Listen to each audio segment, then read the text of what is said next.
It's Paige here with this week's edition of Now What? Last week we talked about Facebook, and this week we are going to move away from our social media and we are going to talk about Amazon. And this week what we're going to talk about is how to build a children's book.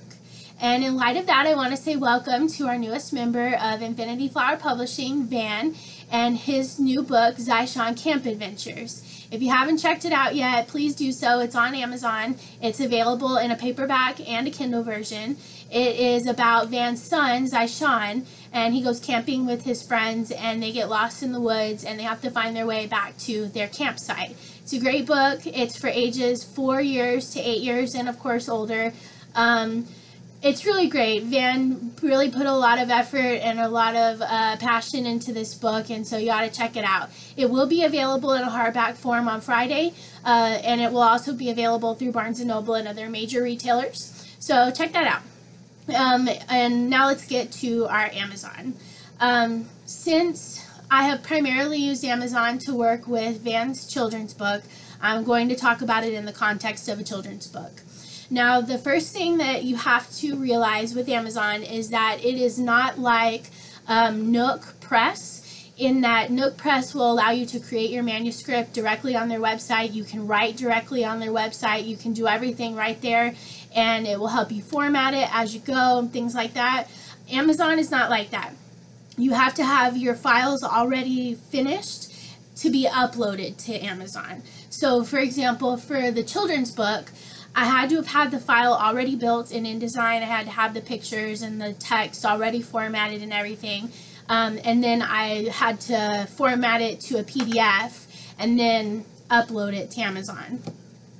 So it wasn't too difficult because I do have a working knowledge of InDesign. And things that I didn't know, I just Googled them or watched YouTube videos. InDesign's not as, it's a little intimidating, but it's not as hard as it seems. So that wasn't too bad. But then what I did is I started researching how to format it for the Kindle.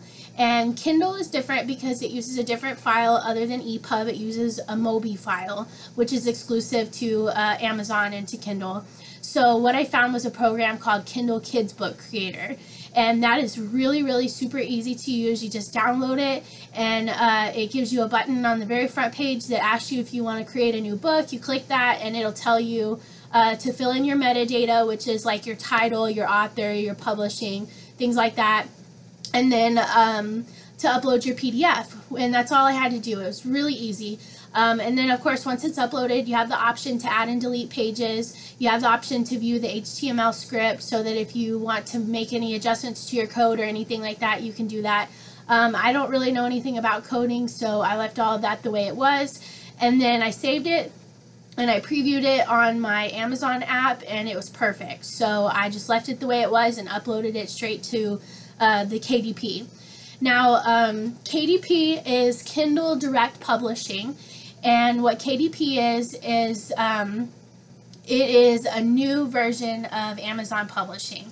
So in the past, CreateSpace has been where you go to upload your books. Well, now Amazon has started Kindle Direct Publishing, and it allows you to upload an ebook and a paperback at the same time.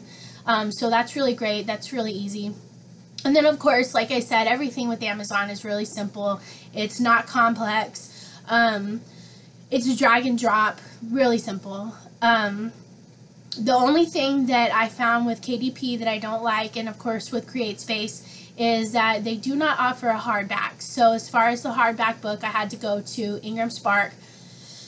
And so that's where I uploaded the hardback version.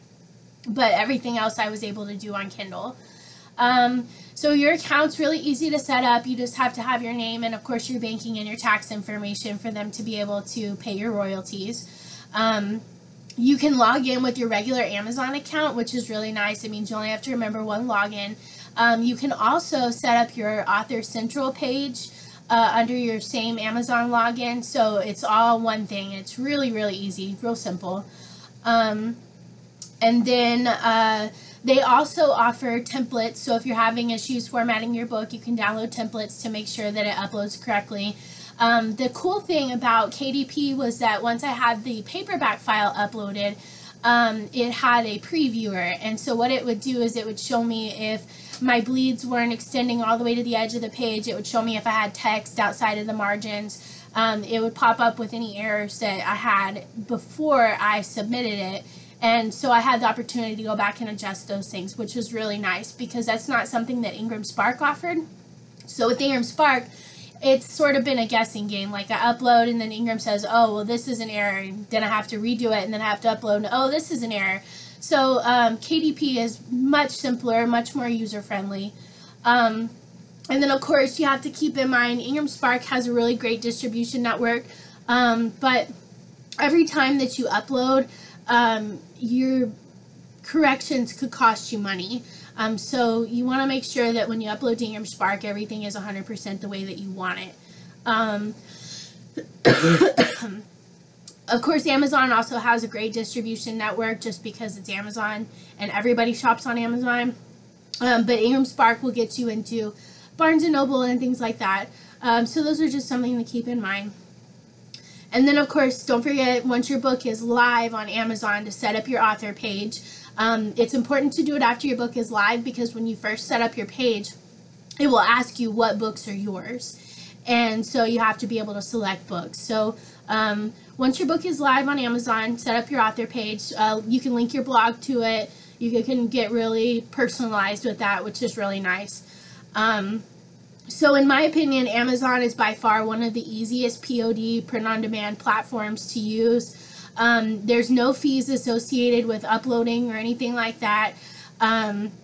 You do have to pay a fee, obviously, to print your book, but that's the nature of a print-on-demand. It's one of the biggest shopping networks in the world. It allows you to have your book available overseas and in Canada and things like that, so that's really great.